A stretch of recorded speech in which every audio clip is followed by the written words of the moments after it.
ఒకసారి గతాన్ని కూడా గుర్తుపెట్టుకోవాలి. తెలుగుదేశం పార్టీ ఎప్పుడు పనులు చేయక ఓడిపోలేదు.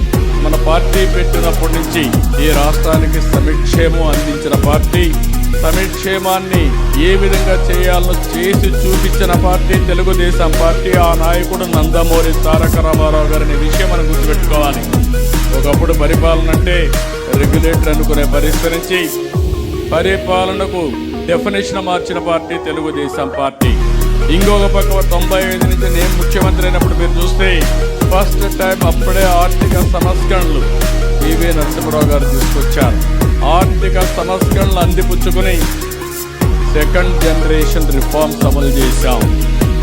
mid-90s 94-95 ప్రాంతంలో ఇంటర్నెట్ రెవల్యూషన్ వచ్చింది. దాన్ని ఫస్ట్ అడ్వాంటేజ్ తీసుకున్నది మనమే తీసుకున్నాం. ఇవన్నీ కలిసి వచ్చి ఈరోజు మన అభివృద్ధికి ఒక మారుపేరుగా, ఒక వ్యక్తిత్వానికి మారుపేరుగా మనం ముందుకు పోయే పరిస్థితికి వచ్చాం. అదే సమయంలో మీరు చూస్తే నేను పదే చెప్పాను 95 CBN అని. నిర్మోహమాటంగా చెప్పేవాడిని. తప్పులు చేసిన వాళ్ళకి క్లియర్గా చెప్పడం, అదే మరి ఏ అధికారి తప్పు చేసినా క్లియర్గా చెప్పడం.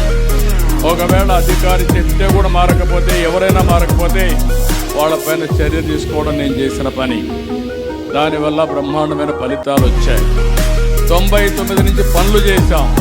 అదే సమయంలో రాజకీయాలు మర్చిపోయాం, ప్రజలకు చెప్పలేకపోయాం. ఎప్పుడు కూడా మీరు గుర్తుపెట్టుకోవాల్సింది, చేసే పనిని ఎప్పటికప్పుడు ప్రజల దగ్గరికి తీసుకుపోవడం.